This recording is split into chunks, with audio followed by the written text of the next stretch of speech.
Scripture we're reading this morning will come from Romans chapter 15 and verse 4. Romans 15 and verse 4. It says, "For whatever things were written before were written for our learning, that we through the patience and comfort of the Scriptures might have hope." Thanks. Good morning. It's great to see everybody here today. We're glad that you're here. And if you're visiting with us again, welcome. And you're an honored guest. We're extremely happy for you to be here. And as was said before, there's a card on the back of the pew in front of you. And we'd encourage you to fill that out and let us have a record of your visit with us today. If you have your phones or your other devices, you can follow along with the sermon on YouVersion. The notes are in there. And actually, today's sermon is going to be a continuation. This is going to be a to be continued this morning, and so the rest of it will be tonight. And so if you want to hear the rest of the story, we're hoping that you'll be back tonight, and we'll continue to learn from King David. Gaining discernment. It's something that really we do it almost without thinking. We learn as we watch and as we understand things that are happening. And many people have said experience is the best teacher, but the truth is, other people's experience is the best teacher because we watch as they go through whatever it is that they're going through, and hopefully we learn the lessons that they are learning. See, I had a big sister, and my sister, she did things, and I got to watch how my parents reacted to some of those things that she did, and then I knew, oh, I shouldn't do that. And so it was her experience that I gained from, and I know that my little brother did the same thing with me. Hopefully, we can learn from other people's mistakes, and that's what we're going to do today, looking at the great King David, this man who was called by God himself a man after God's own heart. Someone who God looked at and chose from all of the people of the earth to say that statement about, and yet we recognize some things that went on in his life, some mistakes, some terrible decisions that he made that hopefully we can learn from. And as we learn from his mistakes, let's make sure that we also learn from his response to those mistakes. Not only did David leave us a lifetime of lessons about things not to do, he also left us a lifetime of lessons about how to repent. And really also, sadly, that there are some things that when even we receive forgiveness for, we must continue to suffer with the consequences of our actions. And so this morning, as well as tonight, we're going to try to gain some discernment, to learn from the mistakes of King David. This morning, first, what I think that we should learn from him is the fact that we are to lean on God. That we're to put our trust in God, and that if our trust is in anyone or anything else, then that trust is misplaced, okay? God is the one whom we should trust. God is the one whom we should turn our lives over to, and that we should wait expectantly from for the results that we hope for in our lives, for our requests and prayers, for our desires in our jobs or in school and in the achievements of our life, for the comforting of our souls through times of turmoil. In all of these things, it is to God who we should turn to. It is on God that we should lean. After the defeat of Goliath, David enjoys a short time of prosperity. He defeats Goliath, and that's really what he's most popular for, isn't it? His defeat of the giant who was railing against God and against God's people and saying these things. And David, this young boy, comes down there to deliver some food to his brothers, and yet he becomes the great champion of Israel by faith. Remember, it's because of his faith that he defeats Goliath on that day. He says, who is this guy to rail against God, to say these things against the armies of the living God?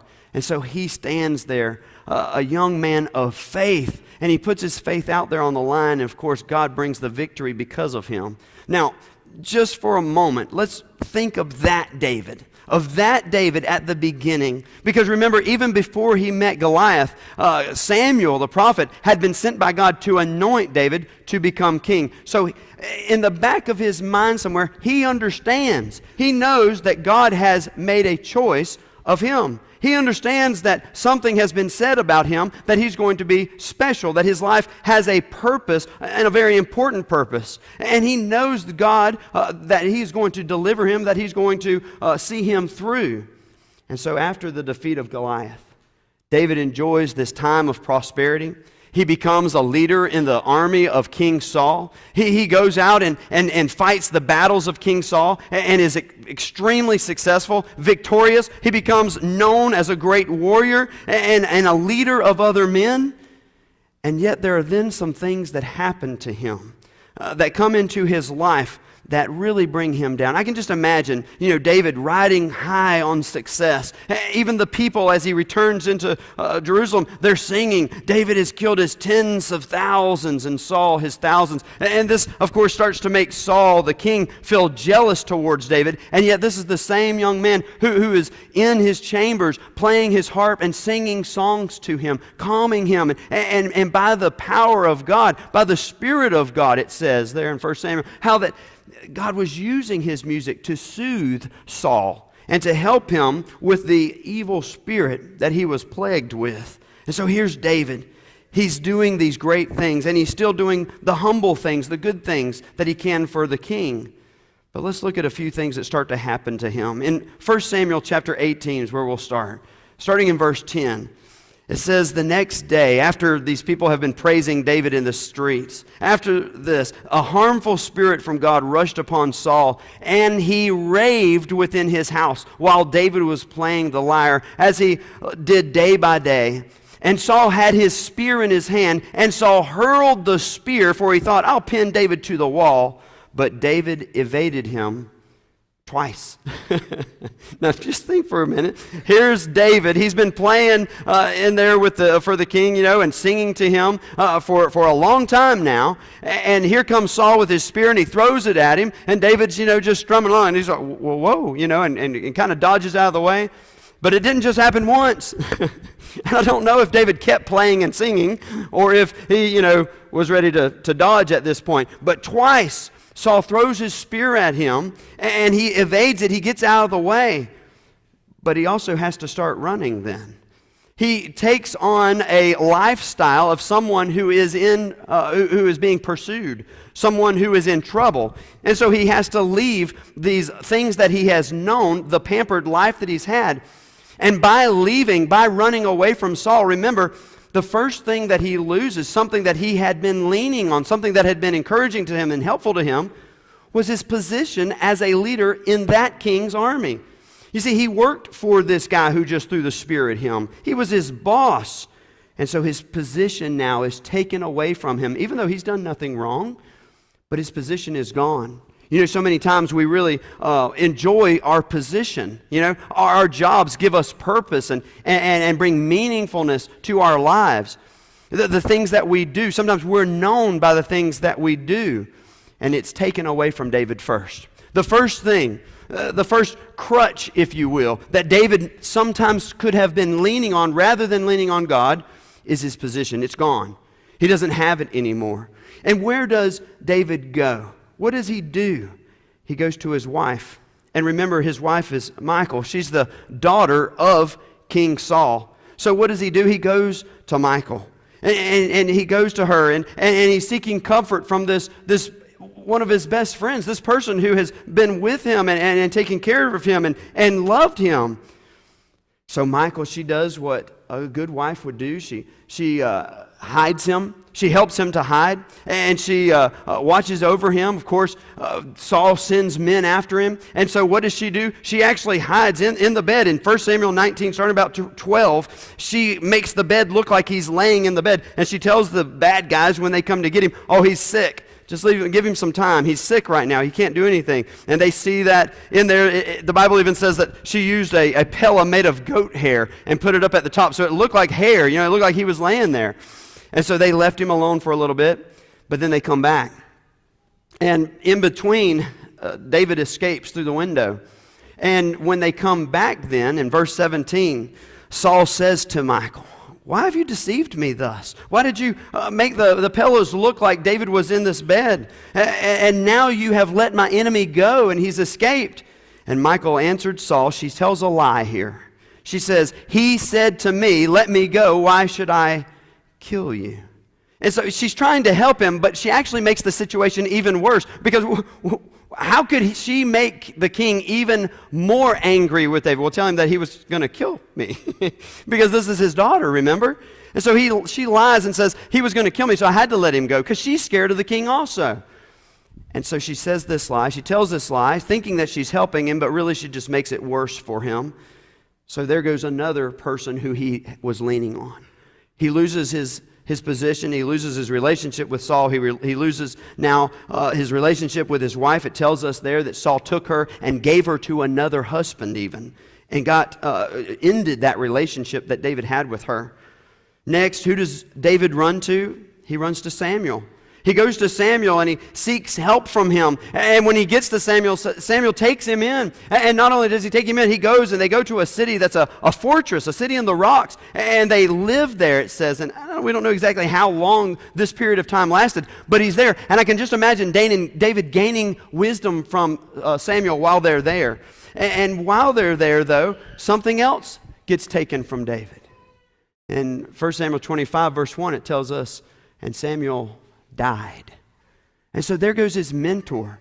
All of these things that David is leaning on, that he has put his trust in, rather than focusing his trust on God in this time of his life, they keep systematically being taken away from him, his position, his wife, and now his greatest mentor. Finally, what about his best friend Jonathan? You know, he goes to Jonathan and he says, you've got to let me know. Do I need to keep running, or is this something that the king's going to get over? Am I going to be able to come back and have my position back? Am I going to be restored? Or what's going to happen? In 1 Samuel 20, it says that Jonathan made it really clear to David that he couldn't come back. They came up with a plan about shooting an arrow and telling a young man who was fetching the arrow exactly how to do it and what to do. And that was a code word for David to know that he could not go back. In verse 42 of 1 Samuel 20, it says, then Jonathan said to David, go in peace, because we've sworn both of us in the name of the Lord. And so Jonathan basically abandons him. Now, yes, their friendship is still intact, but he can't have anything to do with David anymore. Their friendship has to be severed, not because they're angry with one another, not because there's a problem between them, but because of the king. And so David loses his best friend. He is losing every single thing. Why? Why is this man who's after God's own heart losing everything? Why is he going through his life systematically, one thing after another, being taken from him? Because God is going to teach him to lean on him. I hope that this morning that we get the lesson and we can discern from David's life the fact that we've got to put our trust in God first. And that we've got to improve our relationship with our Heavenly Father first before any of the relationships on this earth are ever going to be in the right manner. Before they can ever be enjoyed to the full capacity, we've got to make sure that our lives are in order, in line with God. Rather than all the things that we enjoy, rather than all the people that we enjoy, the people who bring wonderful joy into our lives and laughter and fun and good things. Yet we've got to remember all good things come from God. And it is Him who we should be leaning on, not all these other things or even other people. Finally, in 1 Samuel 21, David, he finally loses his own self-respect. He has lost everything. Notice what happens in 1 Samuel 21 with me, starting in verse 10. It says, and David rose and he fled that day from Saul, and he went to Achish, the king of Gath. Now, time out. Remember where Goliath was from?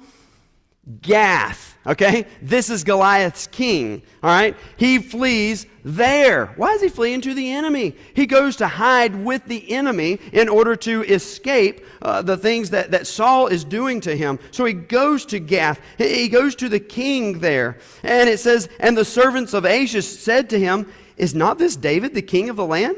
Did they not sing to one another of him in dances? Saul has struck down his thousands and David his 10,000s. And verse 12, and David took these words to heart, and he was much afraid of Achish, the king of Gath. So here's David. He's scared to death. He's just gone from the fire into the firing pot. You know, his situation has just gotten so much worse. He's lost everyone whom he trusted. He's run now to the enemy camp, thinking, well, maybe they'll help, because maybe thinking the enemy of my enemy is my friend somehow. So he goes to them, but they don't want him either. They don't want nothing to do with him. In fact, it says in verse 13, David's so scared that he starts to change his behavior before them, and he pretends to be insane in their hands, and made marks on the doors of the gate, and let his spit run down his beard. So he says, well, I guess the only thing I can do is act crazy. He's still not ready to lean on God. Do you see this? He's still trying to trust in himself in anything besides turning to God. He starts to act out as if he's insane because he thinks, well, I can fool them by acting, rather than just turning this over to God. Do we do this?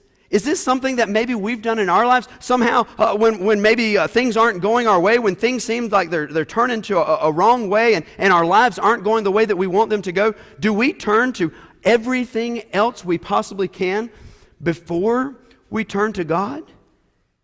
And here's this guy, and he's setting an example for us. He's showing us what we sometimes do in our lives. And he's living this life before us, written down in the pages of Scripture, so that we don't have to make the same mistakes, so that we can make better decisions, because we see what it ends up with in his life. He ends up losing his self-respect. He ends up down in a cave, all alone, and completely and utterly without any help. In 1 Samuel chapter 22, look at verse 1. And really just the first part of verse 1, it makes it really clear for us what's going on. It says, David departed from there, and he escaped to the cave of Adullam. So here's David. He's escaped into this cave of self-pity and despair. He's lost everything. He feels so alone. But it's really in these moments of brokenness that God does his best work. Now here's my message for you today. Many of us struggle. All of us will face problems. We'll face struggles in this life. All of us are going to have trials.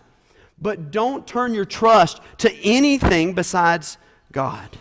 Make sure you keep your faith in Him, and make sure, especially through those hard times, that you draw closer to God and not away from Him. Don't go hide in a cave of loneliness. Don't go hide in a cave of despair. Reach out to His people, and God will minister to you. You know, Paul talks about this in 2 Corinthians chapter 12. He tells us about his struggle that he faced. Starting in verse 8, 3 times he says, I pleaded with the Lord about this, that it should leave me. But he said to me, my grace is sufficient for you, for my power is made perfect in weakness. And Paul says, therefore I will boast all the more gladly in my weaknesses, so that the power of Christ may rest upon me. For the sake of Christ, then, I'm content with weaknesses, insults, hardships, persecutions. I'm content with calamities. And he says, for when I am weak, then I am strong. You see, God does His best work in us when we're broken, when we're weak, when we have had all that we can take, when we have tried to handle things all on our own, and at some point we get to the point where we realize it doesn't work this way. I've got to put my trust in God rather than myself. That's what His message is to us today. Notice what happens while David's in this cave, and I think that this is the key. His family comes to him, and they minister to him there in 1 Samuel 22, still in verse 1. It says, when his brothers and all his father's house heard it, they went down there to him. So they go to him, and they minister to him. But look who else comes in verse 2. And everyone who was in distress, and everyone who was in debt, and everyone who was bitter in soul, gathered to David at the cave. And he became commander over them. And there were with him about 400 men. What? You're saying David is at the lowest point in his life. He's hiding in a cave. Everybody wants to kill him. He's running from King Saul in Israel. He's running from the king of Gath. He's trying to find some place where he can be alone. He gets there. His family comes to love him. But then all these malcontents come, these disgruntled people, these people who are in debt, these people who are upset, these people who are depressed, they all join him. Misery loves company, doesn't it? And they all show up in the cave with David. You know what this says to us? When you are facing hard times, when you are struggling, when you go through bad things, God is teaching you, go minister to other people. Okay? When you go through your hard times, one of the best ways to victory, and I think God's way to victory, is by ministering to other people in their struggles. It's by reaching out to them and helping them overcome that we find victory in Jesus Christ. So here he is. He's at this point of switching. Instead of seeking help from other people now, David is the one giving help. He becomes commander of all of these people. He becomes their commander. And these 400 men, remember, this is the beginning of men who will become great men of valor. These are David's mighty men in the future. These are the men that he starts with, and this is where they begin, at the very bottom.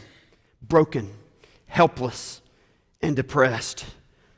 You see, he trains these men, and they learn to stand leaning on God alone, putting their faith in God. I think our first lesson today is that we've got to learn from David's mistakes, get rid of our crutches, and lean on God.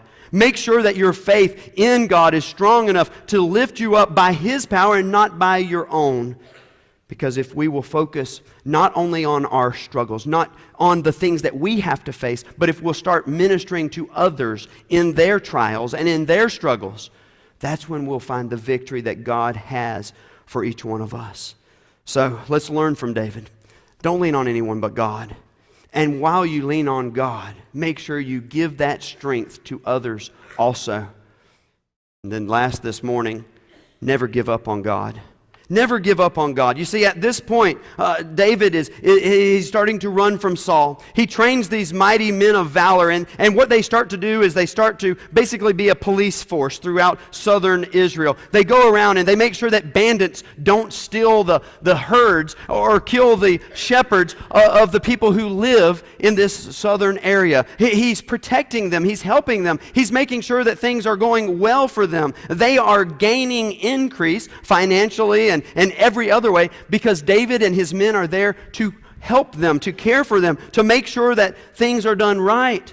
And yet throughout this whole time in his life that lasts about 12 years, he's running. He isn't happy with the way that his life is right now. He knows that God told him he was going to be the king.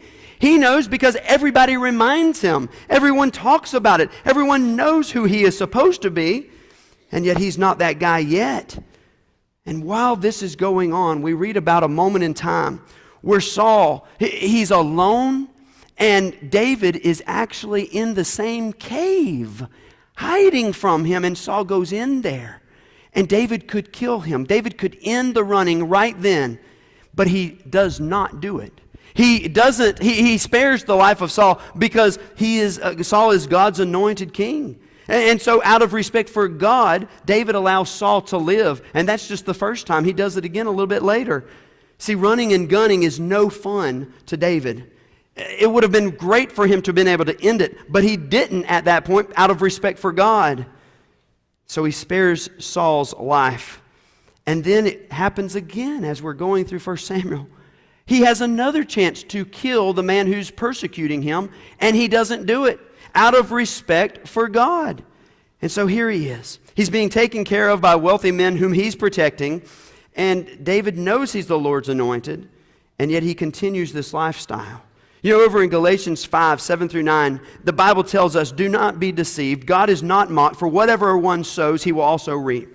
For the one who sows to his own flesh will from the flesh reap corruption, but the one who sows to the Spirit will from the Spirit reap eternal life. Let us not grow weary of doing good, for in due season we will reap if we do not give up." He says, it's not going to be easy, but keep on doing the right thing, and you will. He says, you just be consistent in what you're doing, in following after God, putting God first, and those promises that God made to you that seem so far away, They are still just as real today as they were when he made them. And he will see you through. Never give up on God. He continues to run for his life. He allows Saul to live a second time. And listen to what Saul says to him in 1 Samuel 26 and 25. After he allows him to live, he turns around and he yells back to David, "Blessed be you, my son David. You will do many things and will succeed in them." But listen to the next part of that verse.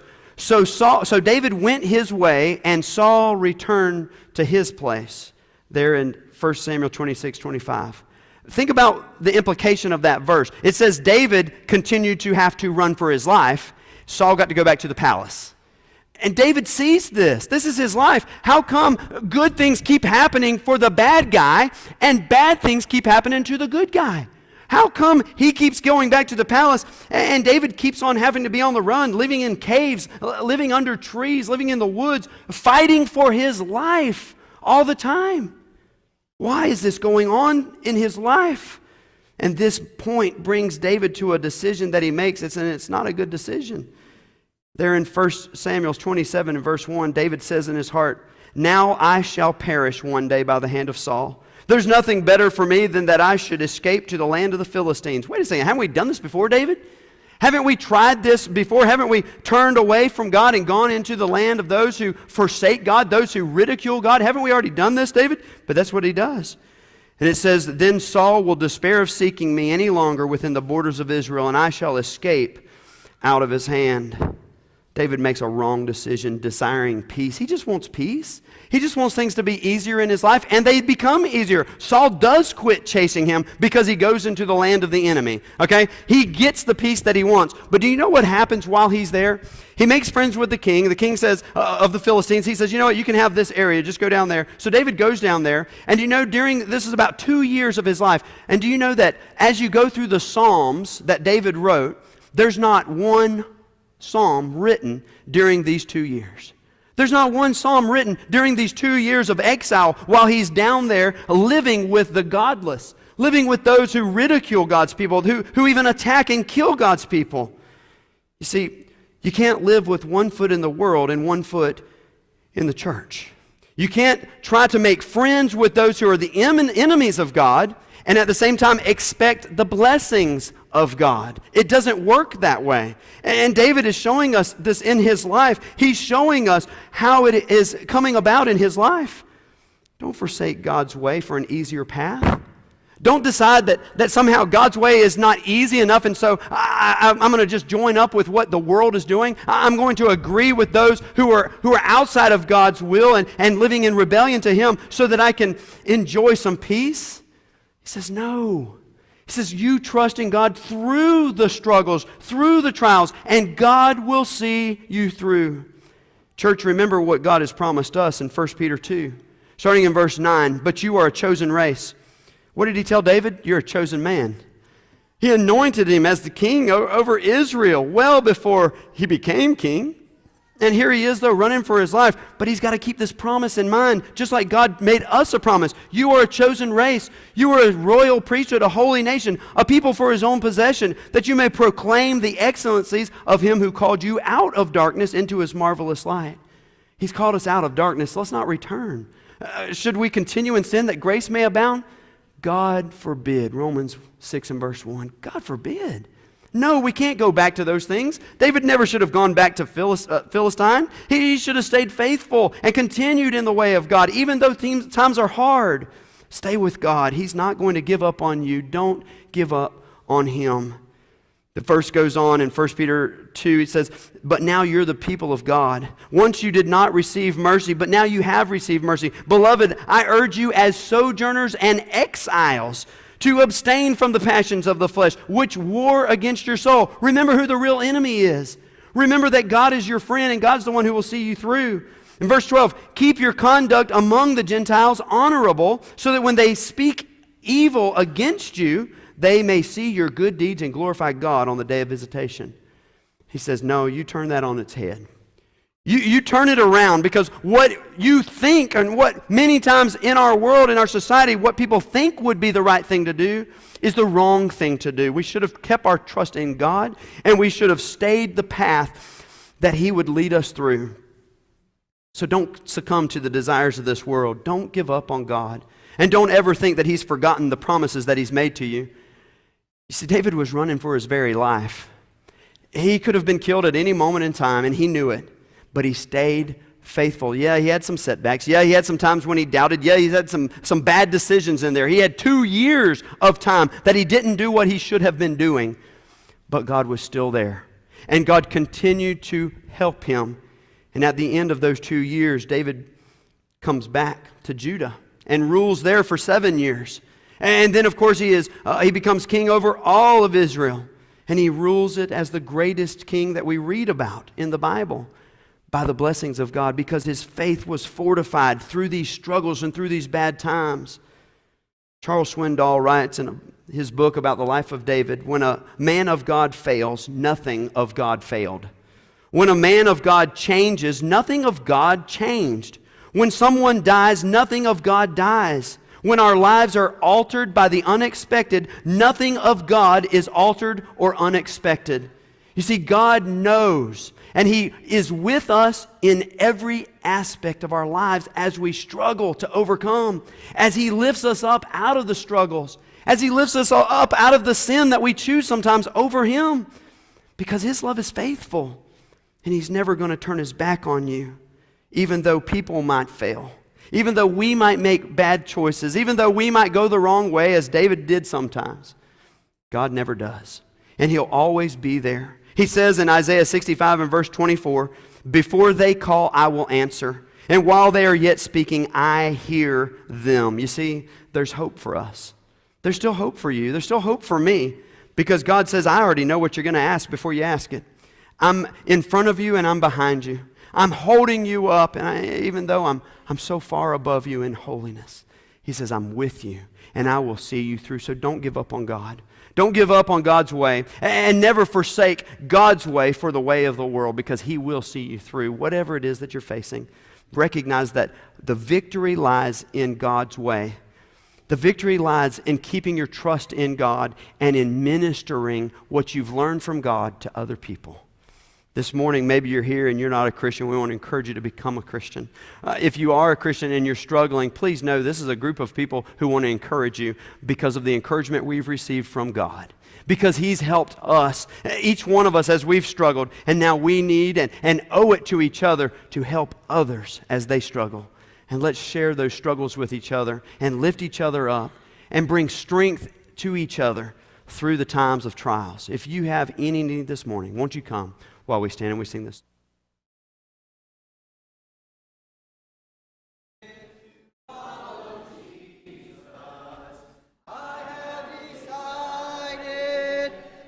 Follow Jesus. I have decided to follow Jesus. No turning back, no turning back. The world behind me, the cross before me. The world behind me, the cross before me. The world behind me, the cross before me. No turning back, no turning back. Though none go with me, I still will follow.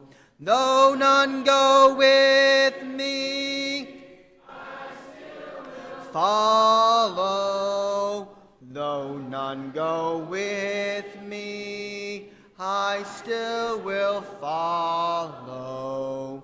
No turning back, no turning back. My cross I'll carry till I see Jesus. My cross I'll carry till I see Jesus. My cross I'll carry till I see Jesus.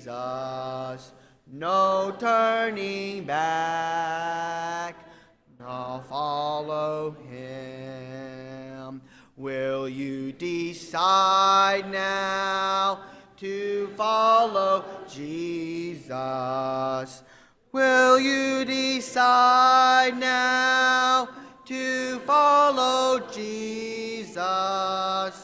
Will you decide now to follow Jesus?